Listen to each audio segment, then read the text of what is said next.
জীবন শিক্ষার এভরি মোমেন্টে সবাইকে স্বাগত। আজকে আমি হাজির হয়েছি নতুন একটা রেসিপি নিয়ে।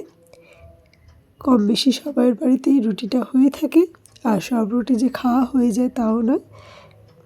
কখনো খিদে বেশি হয়, কখনো খিদে কম হয়, সেই হিসাবে রুটিটা থেকেই যায়। আর এই বেঁচে যাওয়া রুটিটা দিয়ে একদম ইউনিক একটা টেস্টি রেসিপি করে দেখাবো। আসুন তাকে দেখে নিয়ে যাক আমার এই আজকের রেসিপিটা। এখানে আমি 3টে রুটি নিয়ে নিয়েছি। রুটিগুলো আমি কাঁচির সাহায্যে সরু সরু করে কেটে নেব, ঠিক চাউমিন যেমন হয় সেই রকম। দেখতে পাচ্ছেন কেমন সরু সরু করে কেটেছি। সবগুলো কাটা হয়ে যাক, আবারও দেখিয়ে দেব কেমন করে কেটেছি। দেখুন রুটিগুলো আমি ঠিক এইভাবে কেটে নিয়েছি।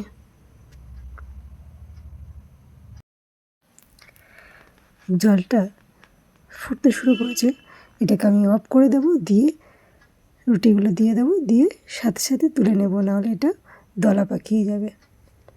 দেখুন এটা আমি দিয়ে দিলাম, দিয়ে এটাকে আমি বেশিক্ষণ রাখবো না, সাথে সাথেই তুলে নেব, নাহলে বেশিক্ষণ রাখলে এটা দলা পাকিয়ে যেতে পারে।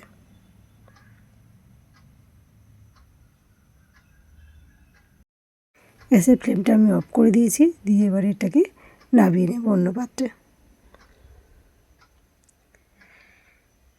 খুব তাড়াতাড়ি এটাকে নামিয়ে নিতে হবে, নাহলে এটা দলা পাকিয়ে যাবে।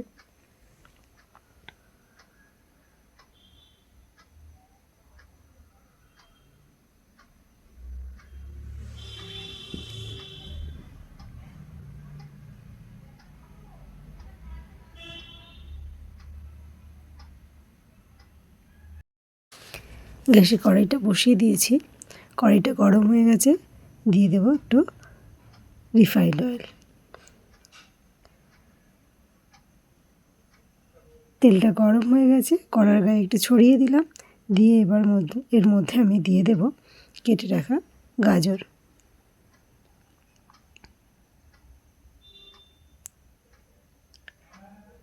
গাজরটা দিয়ে দিলাম, এবার খুব ভালো করে নাড়িয়ে চাড়িয়ে এটাকে ভেজে নেব। এবার আমি এর মধ্যে দিয়ে দেব কেটে রাখা বিনস। সব সবজিগুলোই আমি আগে থেকে কেটে ধুয়ে পরিষ্কার করে রেখেছিলাম, সেটা এখানে পরপর দিয়ে দিলাম। এবার আমি এর মধ্যে দিয়ে দেব স্বাদ অনুযায়ী লবণ।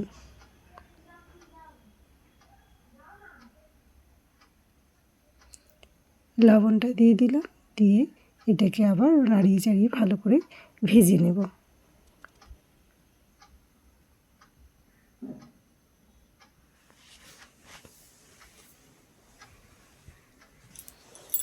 এখন এখানে আমার ভাজাটা কমপ্লিট হয়ে গেছে। এখানে আমি অ্যাড করে দিলাম মটরশুঁটি। মটরশুঁটি দিয়ে খুব ভালো করে ভেজে নেব। আমার চ্যানেলে নতুন বন্ধু হয়ে থাকলে চ্যানেলটা সাবস্ক্রাইব করে নেওয়ার অনুরোধ রইল। পাশে থাকা বেল আইকনটাকে প্রেস করে দিয়ে অল করে রাখবেন, তাহলে আমার চ্যানেলে যখনই নতুন নতুন কোনো রেসিপি ছাড়বো সবার আগে আপনাদের কাছে পৌঁছে যাবে। এখানে আমি অ্যাড করে দিলাম কুচনো কাঁচা লঙ্কা। কাঁচা লঙ্কাটাকে অ্যাড করে দিয়ে আবারও খুব ভালো করে ভেজে নেব সমস্ত কিছু। দেখুন আমি খুব ভালো করে এটাকে ভেজে নেব। এবার এখানে আমি অ্যাড করে দিলাম আগে থেকে রেডি করে নেওয়া রুটিটা। রুটিটা আমি এখানে অ্যাড করে দিয়ে সমস্ত সবজির সঙ্গে খুব ভালো করে ভেজে নেব। এবার আমি এখানে অ্যাড করে দেব আগে থেকে কুচিয়ে রাখা পেঁয়াজ। পেঁয়াজটা আমি অ্যাড করে দিলাম, দিয়ে সমস্ত কিছুর সঙ্গে আবারও খুব ভালো করে ভেজে নেব। এখানে আমি অ্যাড করে দিলাম সয়া সস। সয়া সসটা দিয়ে খুব ভালো করে নাড়িয়ে চাড়িয়ে সমস্ত কিছুর সঙ্গে মিশিয়ে দেবো। এবার আমি এখানে অ্যাড করে দেব টমেটো কেচাপ। টমেটো কেচাপটা দিয়েও আমি খুব ভালো করে নাড়িয়ে চাড়িয়ে সমস্ত কিছুর সঙ্গে মিশিয়ে দেব। দিলে আমার রেসিপিটা কমপ্লিট হয়ে যাবে। সবাই ভালো থাকবেন, সুস্থ থাকবেন।